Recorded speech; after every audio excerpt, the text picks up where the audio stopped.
안녕하세요. 충북 영동에서 한국아그로팜을 운영하고 있는 백승명입니다.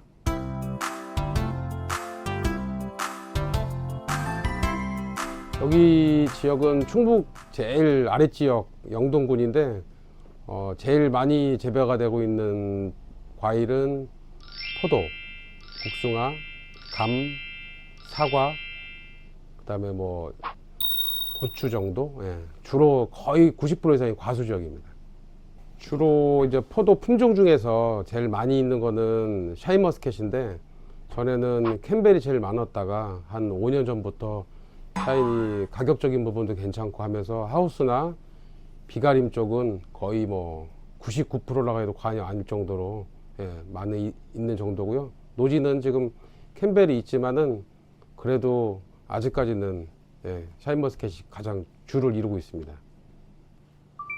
일단은 화수 정리를 이제 뭐 5단을 남기냐 6단을 남기냐에 따라서 이제 나중에 송이 크기가 결정이 되는 건데, 화수 정리를 하고 나서 첫 꽃이 필 때 이제 종자를 없애기 위해서 이제 브라마이신 처리를 하죠. 뭐 지금 현재 스트랩토마이신이 여러 회사에서 나오지만은 일단은 무종자에 등록되어 있는 거는 브라마이신밖에 없으니까 주로 여기 계신 손님들이 다 그렇게 사용을 하고 계시고, 그 다음에 이제 꽃이 만개가 되면, 포도꽃은 어깨 부위부터 펴서 밑으로 내려가기 때문에 맨 밑에 꽃이 피고 나면 그 밑에 꽃이 완전히 만개되고서 하루나 이틀 정도 있다가 그때 이제 지베레린하고 덧크리 처리를 하죠. 하우스는 개화의 시기가 차이가 있다 보니까 보통 1차를 담그는 기간이 열흘 이상은 걸리죠. 1차를 담그고 나서 보통 12일 정도에서 15일 사이에 2차를 담그는데요. 2회나 3회에 걸쳐서 표시를 해놨다가요, 그렇게 해서 이제 2차까지 처리를 하고 있는 상황입니다.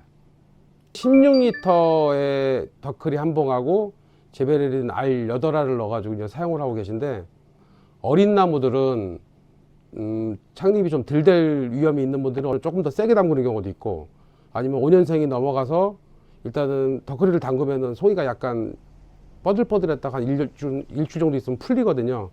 그런 게 이제 나이가 먹는 거는 조금 더 연하게 담그는 경우도 있고, 1, 2차를 같은 농도로 대부분 처리를 하고 계신데, 일단은 덧크리를 담글 때 물은 1kg가 1리터잖아요, 그죠? 그러다 보니까 16kg를 정확하게 달아서 약을 타면 되는데, 그걸 눈대중으로 하시다 보면은 조금 더 세게 담궈지는 경우도 있고, 또 담그는 그 기후 환경, 뭐 비가 온다든가 아니면 전날 하우스에 습이 많이 차여서 수분이 매달려 있는 상황에서 담근다든가, 아니면 너무 건조하다든가, 이런 상황에 따라서 좀 고농도로 처리되면 일단은 과피가 두꺼워지고, 너무 덧크리를 세게 담그면 비대는 굉장히 잘 돼요. 근데 이제 포도 나중에 안에 동공이 생긴다고 하죠.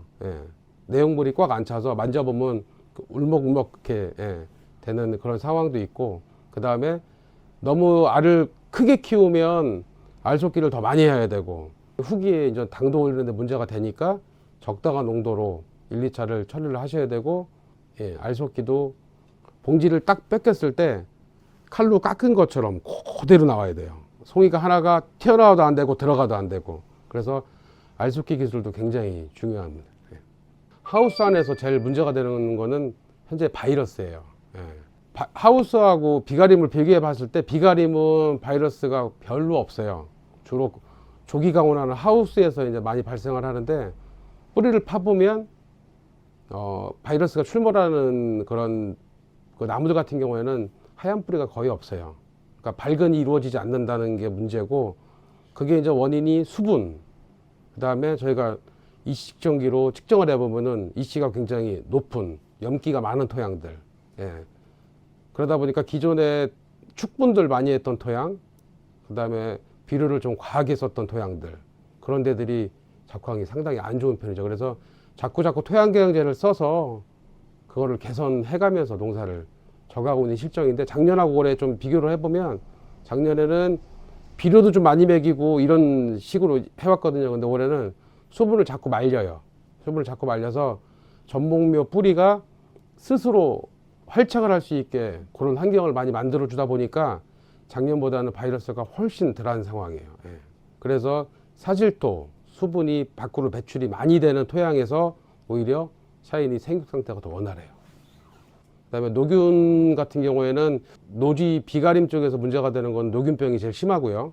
비가림이 사이가 이제 벌어져 있기 때문에 이제 순이 비가림 그 뚫린 쪽으로 나가게 되면 이제 비에 의한 노균이 제일 많고, 그래도 비가림이 좀 창이 넓기 때문에, 그리고 약을 지속적으로 쳐서 그래도 작년 같은 경우에는 방제가 좀 잘 된 편이었어요. 예. 노균병은 이제 초반에는 뭐 보호살균제 계통, 종합살균제 계통으로 뭐 오티바나 이런 계통도 사용을 하는데, 이제 추후에 비가 많이 맞고 장마가 지속되면은 이제 조로백 바운티나 이런 치료 성분이 강한 약들로 그때 가면 그렇게 처방을 하고 있어요.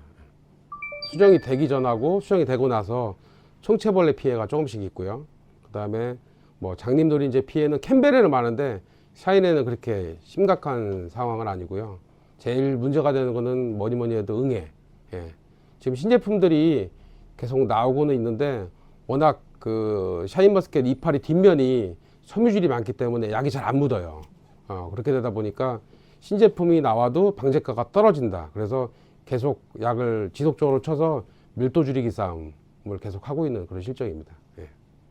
일단은 알하고 같이 잡을 수 있는, 뭐 초기에는 노블레스 계통을 많이 권장을 하고 있고요.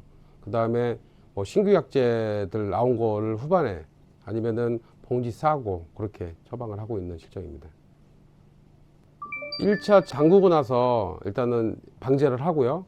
그 다음에 2차 담그고 나서 방제를 하고, 그 다음에 그 사이에 이제 봉지 씌우기 전에 그 사이에 한번 하고, 봉지 씌울 때 또 방제를 하고, 한 4번 정도 봉지 씌울 때까지 그 정도 방제를 하고 있어요.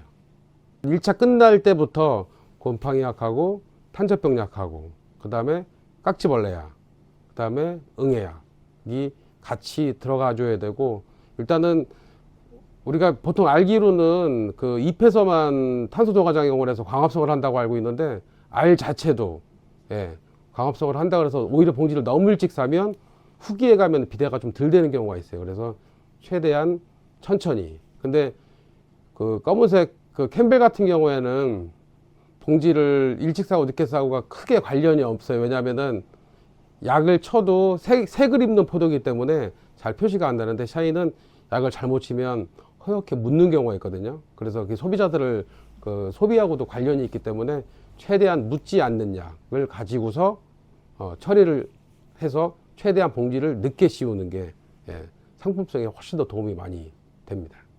샤인이 이제 한국에 들어와서 본격적으로 수확을 한 게 한 7년 정도밖에 안 되는데, 아직 품종의 특성을 저희 처방하는 사람들이나 아니면 재배하는 농민들이나 아직 100% 정확하게 몰라요.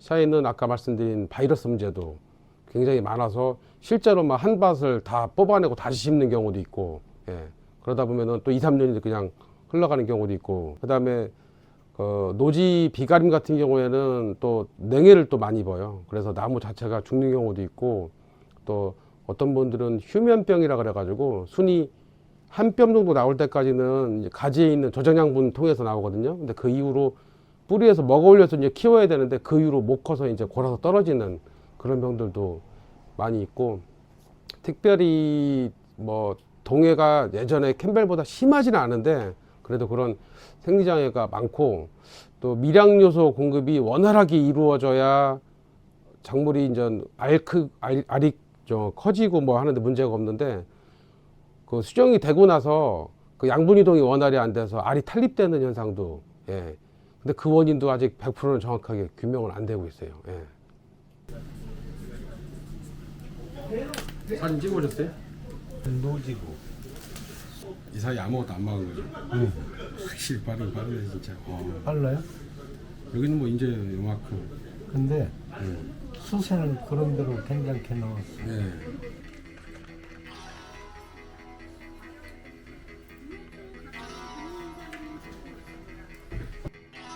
저희 매국면에 농사를 많이 지시는 그 최모삼 농가가 있어요.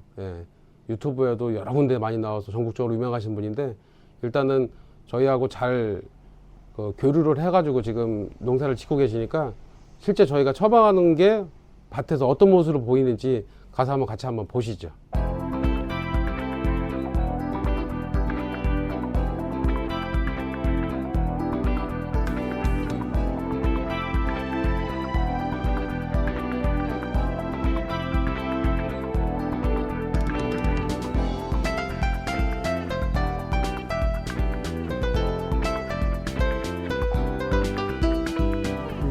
끝에까지 꽃이 다 폈잖아요, 그죠?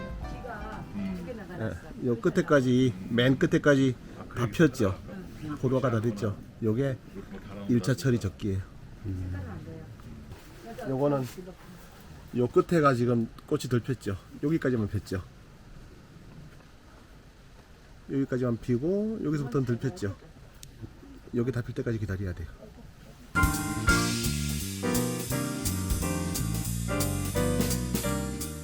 여기는 물 16리터에 덧커리 한 번. 예, 그러면 지베리는 8개 그렇게 처리했어요. 그 이제 아까 그 밭은 요 알수도 조금 더 작고 송이도 조금 더 늘어났고, 얘는 조금 더 진하게 하니까 알도 많이 붙었고 송이도 조금 덜 늘어났고 그런 차이가 있더라고요. 근데 창립이 많이 됐어요. 덧커리를 조금 진하게 했지만. 2차 저는 뭐 똑같이 해요. 그냥 1차, 2차 같이 해요. 같이 하는데 차이는 나무 수세예요. 나무 수세. 약한 나무는 아무리 세게 담가도 15g도 안 나가고, 이 정도 수세 같으면은 뭐 20g 다 넘을걸요. 그렇게 안 중요해요. 농도가 사실은. 나무 관리가 중요하지. 나무 수세를 어떻게 관리하냐가 중요하지. 2차 할 때 덧커리는 좀 중요하긴 해요. 너무 진하게 하면은 껍질이 두꺼워지고 식감이 안 좋고 이물감이 느껴지고. 16리터가 맞는 것 같아요. 일단은 뭐 밭까지 잘 보셨고요. 이제 조금 있으면 이제 봉지 쌀 시기가 오는데, 봉지를 싸고 나면 방제를 또 열심히 해서 열심히 또 먹여서 비대도 시키고 당도도 열심히 올려서 아마 7월 한 20일에서 말 사이에 이제 수확 시기가 올 거예요. 그때 다시 한번 방문하셔가지고 방제가 잘 됐는지, 그리고 품질이 잘 나왔는지 그때 한번 같이 보시는 걸로 그렇게 하시자고요. 감사합니다.